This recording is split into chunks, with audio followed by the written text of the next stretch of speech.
요즘 제일 각광받는 음식 1위. 초밥 시장 분석. 혹시 초밥 좋아하시나요? 저는 초밥을 좋아합니다. 결혼식 뷔페에 가면 꼭 초밥으로 시작하죠. 회전 초밥집에서는 20접시 정도는 먹는 것 같고요. 또 초밥 오마카세를 일부러 찾아다니거나 지방에서 점심 먹을 일이 생기면 그 지역 초밥 맛집을 찾아다니기도 합니다. 만약 초밥을 좋아하신다면 초밥의 매력은 어디에 있다고 생각하시나요? 저는 진정성과 다양성이 아닐까 생각하는데요. 모든 음식은 만드는 데 정성과 숙련도가 중요하지만 초밥만큼 바로 티가 나는 음식은 없는 것 같습니다. 아무래도 재료 본연의 맛을 바로 느낄 수 있으면서도 만들기부터 먹기까지 시간이 짧으니까요. 그래서 초밥은 재료의 신선도부터 초밥을 주인의 숙련도, 정성 이런 것이 여과 없이 드러나고 또 그로 인해 먹는 이가 즉각적인 평가를 내릴 수 있는 솔직한 음식이라는 생각이 듭니다. 그리고 초밥은 우리가 예상할 수 없을 만큼 다양하죠. 골라 먹는 재미가 있습니다. 다양한 재료 사용이 가능하다 보니 도다리, 농어, 전어, 고등어, 참치와 같은 각종 생선은 물론 유부초밥, 계란초밥, 새우초밥, 김초밥 등 종류만 해도 수백 가지가 넘을 겁니다. 광어초밥이 묵은지와 만나기도 하고 감태를 만나기도 하고 트러플 오일을 만나기도 하죠. 주재료와 부가재료, 소스의 조합에 따라 N개의 조합으로 무한 확장될 수도 있습니다. 그런데 재료만 다양한 게 아니죠. 같은 재료라 하더라도 부위, 숙성도, 조리 방법에 따라 또 다른 음식이 됩니다. 생회와 숙회, 겉만 그을리거나 전체를 익히거나 튀기거나 굽거나 삶는 등 조리법에 따라 전혀 다른 초밥이 됩니다. 이뿐인가요? 초밥은 다양한 취식 목적에도 어울립니다. 간단히 빠르게 먹어야 하는 식사로도 적합하지만 천천히 순서대로 음미하면서 먹는 오마카세로도 각광받고 있죠. 또 점심 식사로도 훌륭하지만 저녁에 반주와 함께 먹기에도 훌륭합니다. 그러다 보니 아주 저렴한 초밥부터 아주 비싼 초밥까지 가격도 다양하죠. 테이크아웃이나 배달만 전문으로 하는 초밥 전문점이 있는가 하면 회전초밥 전문점도 있고 또 고급 일식당과 같이 고가의 초밥 전문점도 있습니다. 어떤 가격대의 어느 가게에서 언제 누구와 무슨 종류의 초밥을 무슨 목적으로 어떻게 먹을지 하나하나 선택에 따라 우리가 먹는 초밥은 180도 달라집니다. 그런데 우리가 김밥을 먹을 때도 이렇게 생각하나요? 참치김밥과 치즈김밥, 불고기 김밥처럼 종류는 다양할 수 있지만 언제 어디서 누구와 얼마짜리 무슨 김밥을 어떤 방식으로 먹을지 치열하게 고민하지는 않을 겁니다. 김밥이 초밥에 비해 매력이 없다는 뜻은 결코 아닙니다. 다만 김밥이 초밥에 비해 가격대의 폭이 적고 취식 목적이 비교적 정확하고 큰 고민 없이 선택하는 대중적인 면이 매력이라면 초밥은 다양한 선택지가 매력이라는 겁니다. 이제 숫자 얘기를 잠깐 해보겠습니다. 우리나라에는 초밥집이 몇 개 있을까요?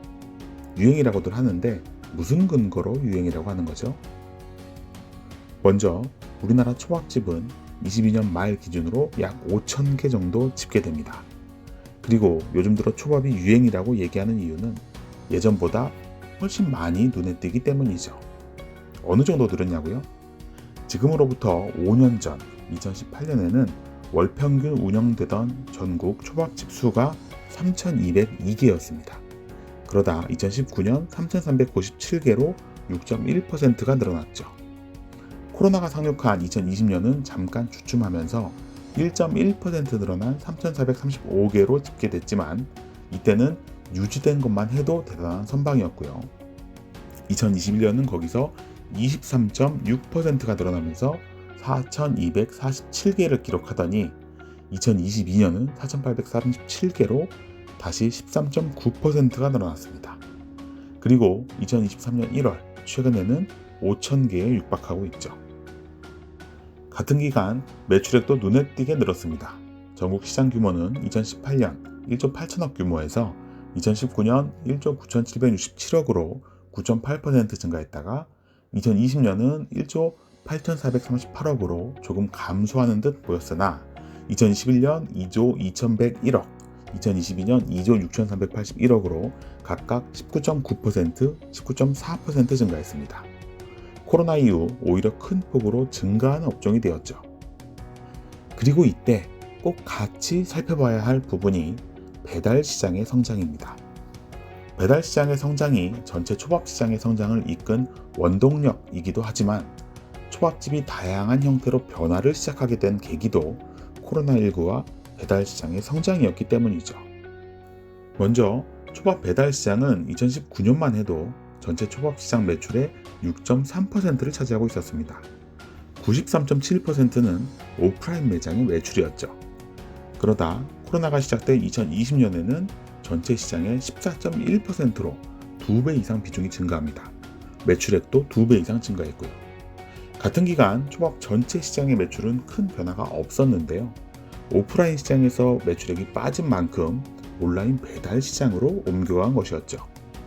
그러다 2021년과 2022년에는 온 오프라인 시장 모두 성장합니다.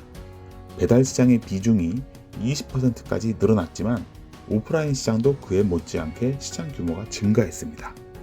초밥이 전방위적인 유행을 타기 시작한 것이죠. 저는 이런 유행을 타기 시작한 원인을 초밥 시장이 명확한 컨셉을 가지고 분화되었기 때문이라고 보는데요. 2020년 코로나19라는 대위기를 겪은 초밥집들이 배달 시장으로 옮겨가거나 오마카세, 회전초밥, 프랜차이즈화 등 노선을 확실히 정하면서 소비자에게 아주 명확한 메시지를 전달했다고 생각합니다. 네가 초밥을 먹고 싶다면 집에서 편리하게 배달을 시켜 먹는 방법도 있고 특별한 날에는 오마카세를 예약해서 고품격으로 즐길 수도 있으며 또는 조금씩 다른 가격대와 컨셉을 가진 브랜드 초밥을 이용할 수 있고 그것도 아니라면 먹는 양과 종류를 선택할 수 있게 해줄 테니 회전초밥집으로 달려와 줄을 서라 라고 말이죠.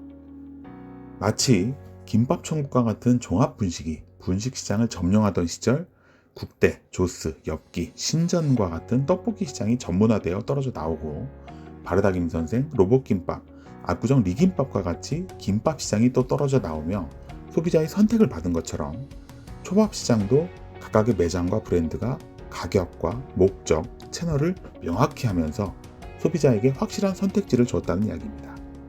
소비자들의 외식 이용 목적과 욕구가 점점 명확해지면서 이런 확실한 컨셉을 가진 매장이 선택받게 되는데 초밥시장은 업종 전체적으로 컨셉트가 명확히 구분되면서 소비자의 선택을 받고 있다는 게 제가 내리는 초밥의 유행 원인입니다.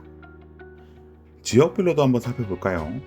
코로나 이전에는 전국 초밥집 중에 약 30%가 서울에 밀집해 있었습니다. 경기도가 약 23%, 부산 6.7%, 대구 5.5%, 경남 5.46% 순이었죠. 그런데 22년 전국 초밥집은 경기도가 25%로 1위, 서울이 24.6%로 2위, 부산이 7.2%, 경남 5.7%, 대구가 5.4%를 차지합니다. 증감률 순으로 보면 경기도가 2.08%포인트로 가장 많이 증가했고 충남 1, 충북 0.56, 대전 0.49, 부산 0.48%포인트 증가했습니다. 반면 서울은 4.61%포인트나 떨어지며 가지고 있던 지분을 많이 내준 셈이 되었고 인천 0.36, 울산 0.16, 대구 0.13, 광주 0.12%포인트 감소했습니다. 이게 무슨 의미일까요? 코로나 이전만 하더라도 주요 대도시나 바닷가 중심으로 분포하던 초밥집이 지방과 내륙으로 이동하고 있음을 발견할 수 있습니다. 특별한 날 특정 지역에서만 먹던 음식이 이제 동네 주변에서 찾아볼 수 있게 되었다고 해석할 수도 있죠.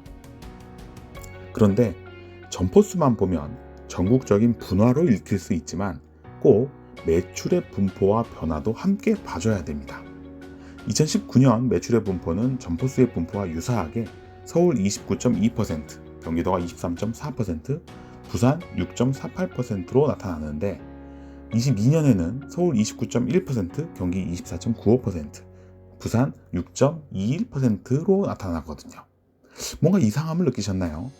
분명 서울의 점포수 비중은 4년 만에 4.61%포인트나 감소했다고 했는데 총 매출은 0.12%포인트만 감소했다는 겁니다. 서울의 초밥시장은 점포수 비중이 크게 감소했음에도 매출 비중은 지켰다? 한 집 한 집이 보다 고급화 대형화되면서 점포당 매출은 크게 늘었다는 의미입니다. 그런 지역들이 몇 개 있죠. 점포수 비중에 비해 매출 비중이 큰 지역들 말입니다. 서울이 그렇고 광주, 인천, 전북, 전남, 제주가 그렇게 나타납니다. 매출이 높은 매장이 많다는 뜻이죠. 반대로 대구, 부산, 경북, 대전은 점포 수에 비해서는 매출 비중이 작은 것으로 나타났습니다.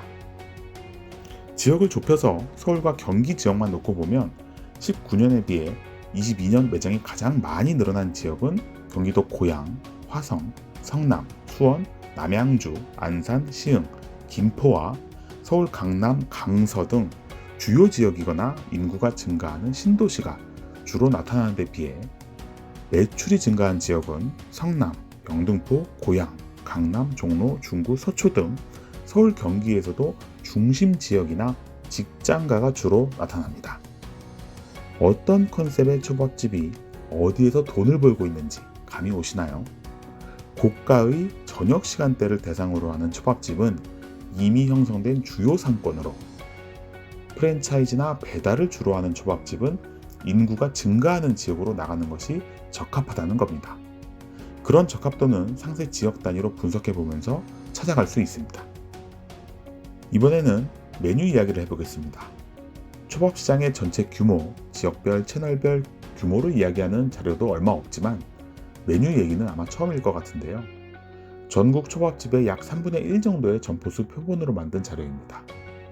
일단 우리가 일반적으로 가장 많이 먹는 초밥은 점심 식사용으로는 8에서 10피스, 저녁은 12피스에서 특으로 시키면 14피스 정도를 주문합니다. 회전 초밥집에서는 예상 외의 괴력을 발휘하곤 하지만 일반 초밥집에서는 이렇게 흰살과 붉은살 생선초밥 각 두세 점과 간장새우, 익힌새우, 장어, 계란, 유부 등이 조합된 세트가 가장 많이 판매되죠. 이런 일반적인 세트 메뉴가 전체 초밥 판매량의 80% 정도를 차지합니다. 나머지 단품 메뉴나 추가 주문이 20% 정도죠. 그런데 초밥 메뉴의 선호도 변화나 그 매장 주변 지역의 특성은 이 20%에서 찾을 수 있습니다. 먼저 전체 초밥 판매액과 일반 세트 메뉴 판매액은 거의 유사한 패턴을 그리면서 증가하고 있는 게 보이는데요. 전체 초밥 매출의 약 80%를 차지하다 보니 당연한 결과입니다. 그럼 나머지 20% 중에 가장 많은 비중을 차지하는 단품은 어떤 메뉴일까요? 연어초밥입니다. 2019년에는 세트 메뉴 외 초밥 매출의 46.9%를 차지하죠. 그런데 연어초밥의 인기는 갈수록 줄어듭니다. 20년 45.6%, 21년 42.8%, 22년에는 38.5%로 떨어지죠. 다음 순위를 좀 더 볼까요? 2위는 광어초밥입니다. 광어 묵은지, 광어 암염 트러플 오일, 광어 지느러미, 광어 감태초밥 등 여러 가지 광어 관련 초밥을 포함하는 광어초밥이 기타 단품 메뉴의 19% 정도를 차지합니다. 광어초밥은 세트 메뉴 외 초밥 매출 대비 2019년 17.6%, 20년 18.6%, 21년 18.7%, 22년 19.3%로 조금씩 상승하는 모습을 보이고 있습니다. 3위는 참치초밥인데요. 2019년 10.6%에서 20년 9.6%, 21년 9%, 22년 8.8%로 조금씩 하락하고 있습니다. 반대로 4위 새우초밥은 2019년 6.9%, 20년 7%, 21년 7.1%, 22년 7.4%로 조금씩 성장하고 있고요. 연어와 참치 비중은 조금씩 줄고 광어와 새우초밥의 비중이 조금씩 늘고 있다는 점은 시사하는 바가 있는 것 같습니다. 그리고 눈여겨봐야 할 5위가 등장하는데요. 바로 후토마키입니다. 2019년까지 불과 0.3%의 비중이었던 후토마키가 20년 0.9%, 21년 3%, 22년에는 5.6%까지 매출 비중이 급속도로 증가하기 때문이죠. 요즘 핫한 초밥집을 판단할 때 후토마키 메뉴가 있는지 그리고 품질은 어떤지가 아주 중요해졌습니다. 6위는 소고기 초밥이고요. 역시 2019년 3.2%에서 20년 3.5%, 21년 4.3%, 22년 4.9%로 지속적인 증가세에 있습니다. 7위는 장어초밥이고요. 3.1, 3.4, 3.5, 3.4%로 큰 증가세는 없지만 자리를 지키는 것을 확인할 수 있습니다.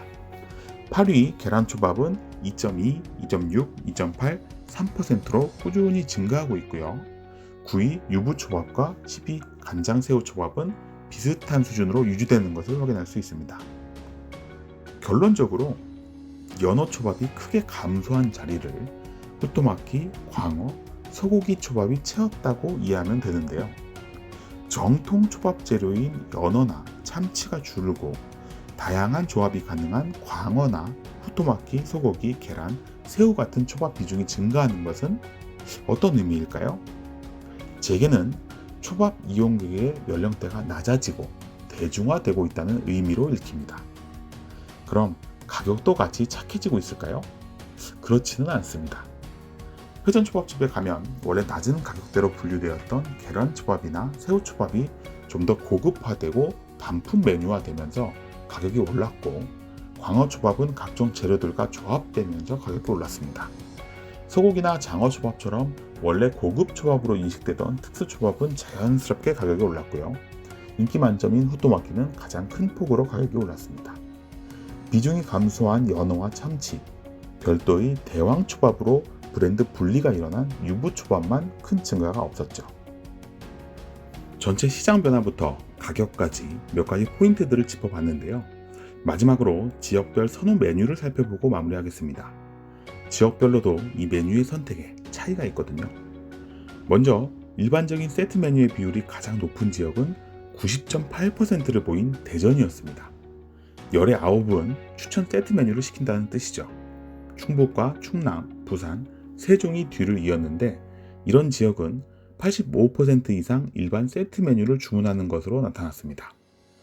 반면 강원도는 세트 메뉴 주문 비율이 53%에 불과했고, 대신 참치, 연어, 광어 초밥 등의 단품 주문량이 많았는데, 선호도의 차이라기보다는 초밥집 형태나 메뉴에서 차이가 있을 것으로 짐작됩니다.